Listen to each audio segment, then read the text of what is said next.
Merci beaucoup, Monsieur le Président. Non, loin de moi le souhait de vouloir allonger les débats, mais quand même un certain nombre d'interrogations, de remarques, de suggestions ont été faites. Alors, je ne veux pas laisser accroire l'idée qu'il y aurait ici les méchants qui veulent absolument précariser. Et donc, non, mais parce que justement, le projet présidentiel sur lequel Emmanuel Macron a été élu, c'est un projet qui a au cœur les mobilités. Et oui, et la mobilité sociale aussi, en premier lieu. Faire en sorte qu'on ne soit pas assigné à résidence, effectivement, dans des emplois précaires.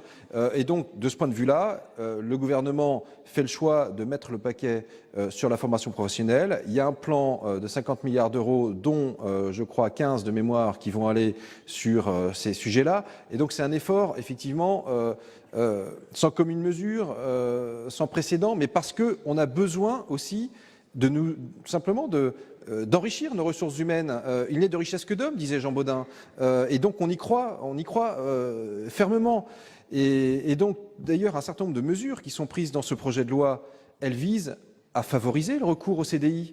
Lorsque des mesures sont prises sur les barèmes, sur la sécurisation effectivement d'un certain nombre de modalités dans les procédures de licenciement, c'est pour que des employeurs se disent, bah oui, je peux employer en CDI parce que voilà, ça me permet aussi d'adapter mes facteurs de production le moment venu. Et donc on fait le pari qui est de plus en plus de CDI. Il y a 86% de CDI aujourd'hui en France. Mais si on peut tangenter les 90, 92%, 95%, voilà, c'est notre but, c'est ça. Et donc on n'est pas là pour industrialiser la précarité et industrialiser le recours à des formes de contrats qui sont effectivement courtes. Maintenant, il existe des secteurs dans lesquels, par la spécificité de ces secteurs, voilà, le caractère saisonnier, ça a été parfaitement évoqué par les Franc-Comtois, les Vosgiens d'ailleurs, eh bien, il faut pouvoir voilà, trouver des formes particulières d'organisation. Mais clairement, notre objectif, il est d'aller vers des formes de contrats qui soient les plus sécurisées possibles. Et donc vraiment, créditez-nous vraiment de cette ambition et en tous les cas de cette honnêteté dans notre démarche.